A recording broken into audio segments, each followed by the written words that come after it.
مغرب کی نماز سے پہلے میں بیٹھا ہوا تھا تو اس طرف سے ایک آدمی اٹھ کے آیا،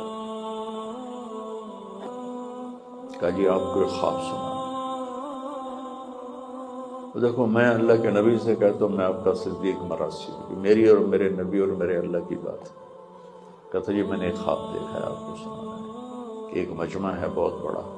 میں لوگوں سے پوچھتا ہوں کہ یہ کیا ہے، کہتے ہیں امام حسین علیہ السلام تشریف فرمائے، کہ میں مجمع کو ہٹاتا ہوا جب ایسے مصافحہ کرتا،